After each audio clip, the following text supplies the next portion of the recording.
آخری چیز ہے، اس کے بعد بھی اگر آنکھ نہیں کھلتی کسی انسان کی تو میں نہیں سمجھتا کہ وہ اپنے گرد اس نے جو یہ فلا تزکوا انفسکم، اس نے جو اپنے گرد تزکیہ نفس کا ایک مصنوعی حالہ بنا لیا ہے، کبھی بھی وہ اس حالے سے نکل سکے گا اگر اس حدیث سے بھی آنکھ نہ کھلی۔ اور وہ حدیث کیا ہے؟ مولانا اشرف علی تھانوی نے اس کو اپنے جو خطبات جمعہ ہیں ان میں نقل کیا ہے، بیہقی کی روایت ہے۔ اوحى اللہ عز وجل الی جبرائیل علیہ الصلوۃ والسلام ان اقلب مدینۃ کذا وکذا باہلھا، اللہ نے حکم دیا حضرت جبرائیل کو فلاں فلاں بستیوں کو الٹ دو اس کے رہنے والوں سمیت۔ قال فقال، حضور نے فرمایا، اس پر حضرت جبرائیل نے عرض کیا بارگاہ خداوندی میں، ان فیہا عبدک فلانا لم یعصک طرفۃ عین، پروردگار اس بستی کو الٹ دوں، اس میں تو تیرا فلاں بندہ بھی ہے جس نے کبھی پلک جھپکنے جتنی دیر بھی معصیت میں بسر نہیں کی۔ اب آپ اندازہ کیجئے، یہ جو ہے نا اپنے آپ کو رگڑنا اور مانجنا اور پوری زندگی رگڑنے میں اور مانجنے میں لگا دینا، ہم بعض بزرگوں کے تذکرے میں سنتے ہیں اتنے اللہ والے تھے کہ ان کا گھوڑا بھی کوئی مشکوک دانہ نہیں کھاتا تھا، اور وہ خود جو ہے وہ انگریز کی عدالت میں بیٹھے ہوئے اور انگریز کی نوکری کر رہے تھے۔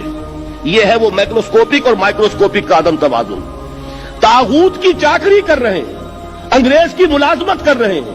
انگریز کے قانون کی تنفیذ کے اندر اعلی کار بن رہے ہیں، لیکن ذاتی تقوی اور ذاتی نیکی اور ذاتی للہیت جو ہے اس کا معیار یہ ہے کہ ان کا گھوڑا بھی مشکوک چارہ اور مشکوک کھانا نہیں کھا سکتا۔ یہ ہے وہ عدم توازن، اس کو نوٹ کیجئے گا، جس کو کہ اس حدیث میں محمد رسول اللہ صلی اللہ علیہ وسلم نے واضح کر دیا کہ حضرت جبرائیل عرض کرتے ہیں کہ اللہ فلاں بستی کو الٹ دوں، اس میں تو تیرا فلاں بندہ بھی ہے جس نے پلک جھپکنے جتنی دیر بھی معصیت میں بسر نہیں کی۔ ذاتی نیکی کا اب اس سے اونچا کوئی مقام کوئی شخص مجھے اگر بتا سکے تو میں اس کا مرید ہو جاؤں گا۔ اس سے اونچا کوئی مقام ہوگا کہ آنکھ جھپکنے جتنی دیر بھی کسی نے معصیت میں بسر نہیں کی، ذاتی نیکی کی معراج۔ لیکن حکم کیا ہوا بارگاہ خداوندی سے؟ قال فقال، حضور نے فرمایا، اللہ تعالیٰ نے حکم دیا جبرائیل کو، اقلب علیہ وعلیہ، الٹو اس بستی کو، پہلے اس بدبخت پر پھر دوسروں پر۔ کیوں؟ فإن وجہہ لم یتمعر فی ساعۃ قط، اس لیے کہ اس کا چہرہ کبھی میری غیرت میں سرخ نہیں ہوا، اس چہرے کا رنگ نہیں بدلا۔ بے غیرت انسان، بدیاں پھیلتی رہیں، میرے دین کو روندا جاتا رہا، میری شریعت کی دھجیاں بگڑتی رہیں، عوامر کا مذاق اڑایا جاتا رہا، نواہی کے لیے دنیا کے اندر جن چیزوں سے میں نے روکا اس کے لیے فلسفے تراشے گئے، اور یہ لگا رہا مست رکھو ذکر و فکر صبح گاہی میں اسے، یہ سوائے ذاتی اپنے اس اصلاح کے اور ذاتی تقوی کے اور ذاتی نیکی کے اور ذاتی عبادت گزاری کے یہ میدان میں نہیں آیا، اس کا خون نہیں کھولا کبھی، اس کے چہرے کا رنگ متغیر نہیں ہوا، لہذا یہ دوہرا مجرم ہے۔ یہ ہے وہ تصور جو یہاں پر نوٹ کیجئے۔ ہاں اس کے یہ معنی بھی نہیں ہے کہ نماز بھی نہیں پڑھ رہے،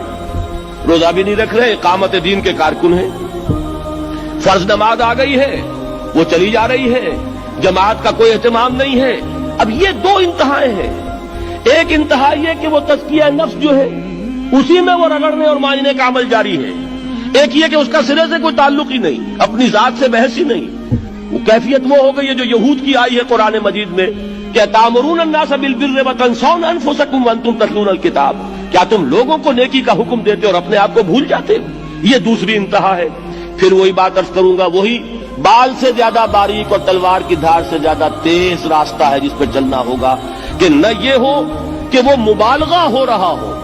اپنی ذاتی اصلاح میں تو مبالغہ کی حد تک آگے جا رہے ہیں، اور دوسرے یہ کہ اپنے دین کی تبلیغ و اشاعت، اقامت دین کی جد و جہد، اس کا کھانا ہی نہیں کھولا زندگی میں،